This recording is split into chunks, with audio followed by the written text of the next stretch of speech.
Well, my whole cancer journey actually started 2 years ago. It was April 7th when I got the call or the diagnosis that I had cancer, which is actually the day before my ninth wedding anniversary. So it made it kind of difficult. I have two young boys.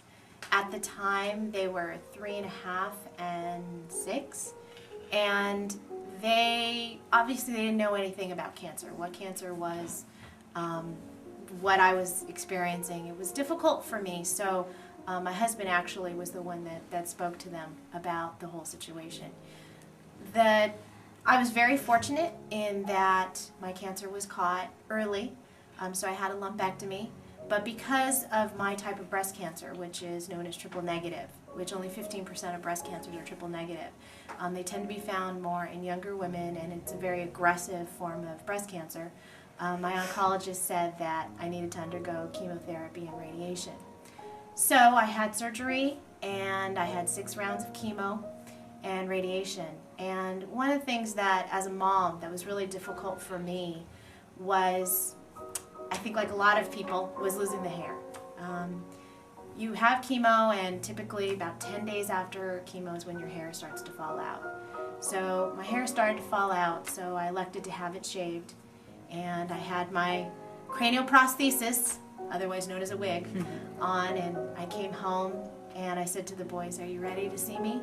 And then I took my wig off, and they looked at me, and just as innocent kids will do, they just said, "You look fine, Mommy, you're just the same."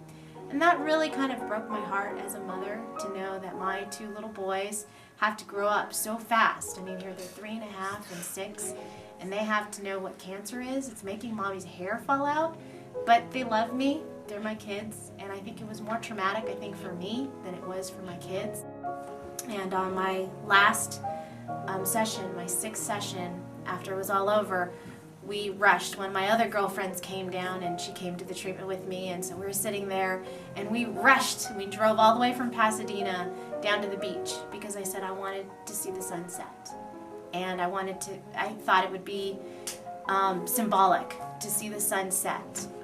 So we rushed there, and we got there basically just in time. And so there's a picture of me and one of my sons and my friend, my chemo buddy, with the sun setting behind it. And that's why I said this is the sun setting on chemo. I'm done with chemo. It was a little difficult. I felt some ill effects from the chemo, so it was a little difficult. But I overcame them. My doctor was saying, you know what, you're young. It's not going to affect you as much as someone who's older. So I was very, very fortunate. Then I had my radiation and finished all that in December. So by Christmas of 2009, I was all done with my treatment.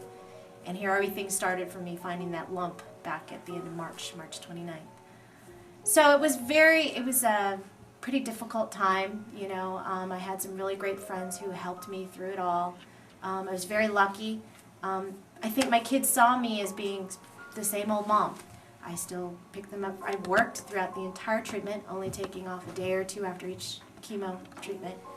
I worked full time, picked them up from daycare, took them to school, did the whole, cooked, cleaned, put them to bed, read them a story, did all the stuff that moms do. So I think one of the things I really wanted people to know is that, you fight and you survive and you live for your kids. And that was what was really, really important to me.